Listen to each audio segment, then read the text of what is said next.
ये जो फोकस है ना भाई, इसको मैं ना ही प्राइम का कॉपी बोलूंगा और ना ही कैंपस से बेटर कहूंगा। और जो हमारा आशीष भैया का ये ब्रांड है ना ओजी ब्यूटी, ये वैसा नहीं है जैसे ये क्लेम करते हैं और ना ही ये कोई फाउंडर है। और आखिरकार क्या है वो आपको आगे जाकर के पता चल जाएगा, उससे पहले आप सब्सक्राइब कर दो भाई। ऐसा और भी कुछ यूट्यूबर्स है जो खुद का ब्रांड लॉन्च कर रहे हैं, बट आई डोंट नो ये लोग क्या सोच के खुद का ब्रांड लॉन्च कर रहे हैं। पहले तो उन्हें अपना खुद का कंटेंट को सुधारना होगा, आई मीन कॉपी नहीं करके खुद का कुछ करना चाहिए, फिर जाकर के ब्रांड के बारे में सोचना चाहिए। बाय द वे ये सभी यूट्यूबर का ब्रांड लॉन्च करने का मेन मकसद क्या है वो आप सभी को आगे जाकर के आइडिया हो जाएगा। फुकरा इंसान जिनका चैनल पर 10 मिलियन प्लस सब्सक्राइबर और इंस्टा पे 9 मिलियन प्लस फॉलोअर्स है और साथ में बिग बॉस का रनर अप भी है। फुकरा इंसान ने अपना एक खुद का हाइड्रेशन ड्रिंक लॉन्च किया था फेब 2025 पे। इस ड्रिंक का नाम था फोकस, जिसका प्राइस 150 था पर बटल। लेकिन ये ड्रिंक मार्केट में बहुत ही ज्यादा कंट्रोवर्शियल ड्रिंक रहा। कोई इसको प्राइम का कॉपी बोल रहा था तो कोई इसको कीचड़ का पानी बोल रहा था। देखो भैया, लोगों को चाहिए कम पैसे में अच्छा प्रोडक्ट, जो मुमकिन है नहीं, बट हाँ कम पैसे में अच्छा प्रोडक्ट तो नहीं मिलेगा लेकिन अच्छा टेस्ट मिल जाएगा। और इसका एग्जांपल है मैंगो। अब पंपकिन का रस डाल के चीनी मिला के 80 रुपए में 1 लीटर बेचोगे तो जनता ले लेंगे, क्योंकि मोस्ट ऑफ द जनता को बस टेस्ट चाहिए। और हाँ एक और इम्पोर्टेंट बात, मुझे यहाँ पर किसी भी कंपनी ने पैसा नहीं दिया किसी के बारे में बुराई या फिर अच्छाई करने के लिए। और फिर भी ये ड्रिंक फोकस मार्केट पे चलता अगर इसका प्राइस थोड़ा और कम होता है, अराउंड 70 to 90। अगर फोकस ऑनलाइन 150 सेल हो रहा है पर बॉटल तो शिपिंग फी प्लस टैक्सेस भी देना पड़ता है। अगर ये ऑफलाइन अवेलेबल हुआ और ऑफलाइन सेल हुआ तो आराम से 70 to 90 सेल कर सकते हैं, बट फिर भी मार्केट पे सरवाइव करना बहुत मुश्किल होगा इनके लिए in front of Campa and sting, क्योंकि बात वही है, लोगों को टेस्ट से मतलब है। और ये बात अंबानी जी को अच्छे से मालूम है। फुकरा के साथ साथ आशीष चंचलानी ने भी अपना बिजनेस स्टार्ट किया था। आशीष चंचलानी जिनके पास 30 मिलियन से ज्यादा ऑडियंस है, हर एक वीडियो में 60-70 मिलियन व्यूज आने वाला आशीष का ये ब्रांड ओजी ब्यूटी मार्केट में ऊपर जाने से पहले नीचे आ गया है। इनका खुद का वेबसाइट के थ्रू ये लोग प्रोडक्ट सेल करते हैं। ये लोग बेसिकली कॉस्मेटिक प्रोडक्ट सेल करते हैं, जैसे कि परफ्यूम, फेस वॉश,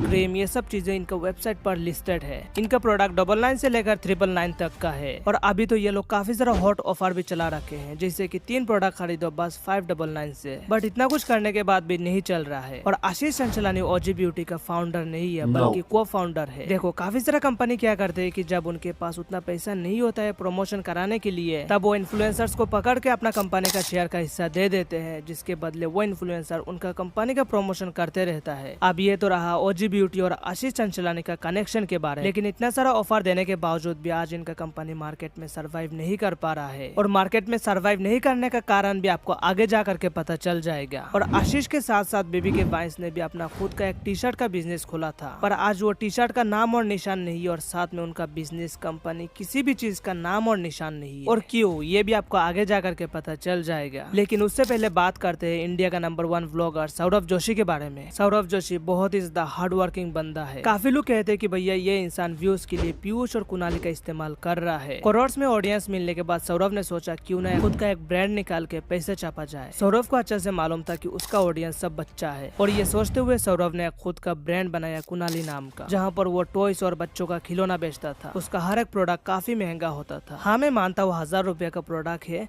बट ये हर कोई अफोर्ड नहीं कर सकता है। जो अमीर बाप का बच्चा है वो खरीद लेगा, वो उनका बात अलग है, लेकिन जो विलेज के बच्चे हैं वो लोग खरीद नहीं पाएंगे। और अगर ये प्रोडक्ट सौरभ जोशी 500 या 400 में बेचेगा तो खुद का लॉस होगा। अगर ये प्रोडक्ट का मैन्युफैक्चरिंग कॉस्ट 100 हुआ तो इसके बाद सबसे पहले CGST, SGST, IGST, sale tax और शिपिंग फी, ये सब कुछ देने के बाद प्रोडक्ट का वैल्यू अराउंड 400 से लेकर 600 या फिर 500 के आसपास हो जाएगा। फिर रिटर्न का भी एक्स्ट्रा चार्जेस है। ये सब कुछ ले दे के सौरभ का अराउंड 100 to 200 प्रॉफिट रहेगा। और हाँ सॉरी, यहाँ पर मैं एक और चीज ऐड करना भूल गया, एडवर्टाइजमेंट का भी एक्स्ट्रा चार्जेस जाएगा। और उसके बाद कंपनी का मैनेजमेंट का, उसके बाद बहुत सारा चीज है, ये सब कुछ ले दे के सौरभ का अराउंड 100 to 200 प्रॉफिट ही रहेगा। एट द एंड फायदा किसको हो रहा है? सबसे ज्यादा सरकार को। फिर भी टूटा हुआ सड़क पे चलना पड़ता है। एनीवे प्रोडक्ट को लॉन्च करते ही सौरभ ने अच्छा खासा सेल किया, लेकिन जिस तेजी से ऊपर गया वही तेजी से फिर से नीचे आया। फर्स्ट 24 आवर के अंदर अराउंड कुछ 10 से लेकर 15 करोड़ के आसपास सेल किया था। और यहाँ पर अगर टैक्स एंड सब कुछ हटा करके सौरभ जोशी का प्रॉफिट देखा जाए तो अराउंड